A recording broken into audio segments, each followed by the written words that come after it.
ज्यादा निद्रा लेने वाले को सिद्ध नहीं होता है। बहुत नींद लेते हैं, सोते ही रहते हैं, उनको भी यह योग सिद्ध नहीं होता है।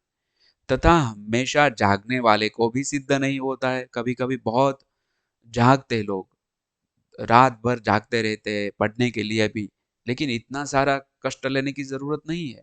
आराम भी चाहिए शरीर को, संपूर्ण आराम भी चाहिए, तब जाके वह व्यक्ति अच्छे से कर्म कर सकेगा।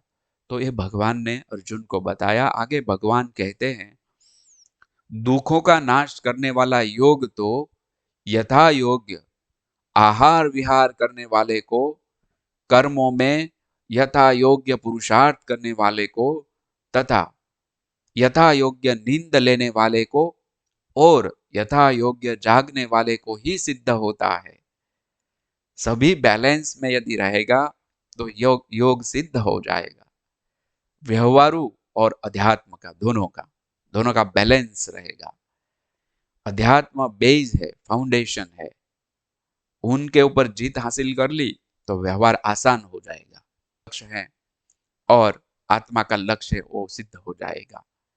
तो दुखों का नाश करने वाला योग हर एक व्यक्ति की तमन्ना है, हर एक व्यक्ति का लक्ष्य है। हर कोई व्यक्ति शोध रही है सुख को।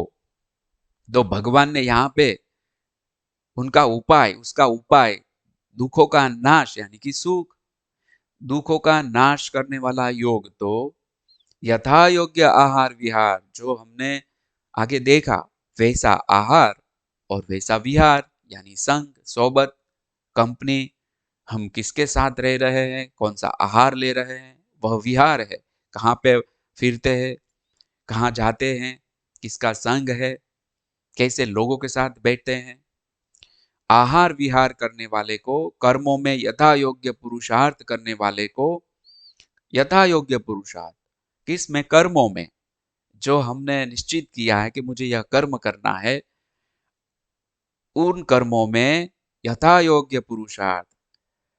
कैसे भी हम मेहनत करने लगेंगे ऐसा नहीं, यथा योग्य जो तरीके से होना चाहिए वैसा पुरुषार्थ करने वाले को, तथा यथा योग्य नींद लेने वाले को, यानी हमें रेस्ट भी लेना है, आराम भी करना है, हमें नींद भी लेनी है, अच्छी तरह आराम भी लेना है, और यथा योग्य जागने वाले को ही सिद्ध होता है। जगना भी है, टाइम टू टाइम अवेयर भी रहना है। तो तमोगुण का त्याग करके हमें सत्वगुण और रजोगुण जो हमने देखे थे, तो सत्वगुण रजोगुण का बैलेंस भी करना है। संपूर्ण वश में किया हुआ चित्त जब परमात्मा में ही सम्यक रीत से स्थित हो जाता है, तब समस्त भोगों से निस्पृह हुआ मनुष्य योग युक्त कहलाता है। संपूर्ण वश में किया हुआ चित्त, अंतःकरण में जो है मन, बुद्धि, चित्त, अहंकार, उसमें से चित्त भटकता है। तो जब चित्त वश में हो जाता है और परमात्मा में ही, जो भीतर, हमारे भीतर चैतन्य, जो अनलिमिटेड पावर है, इनफाइनेट पावर है, चैतन्य, चैतन्य मूल पावर, परमात्मा में ही परमात्मा में ही सम्यक रीत से यानी पूर्णतः स्थित हो जाता है। क्या? चित्त। तब समस्त भोगों से निस्पृह हुआ मनुष्य योग युक्त कहलाता है। यानी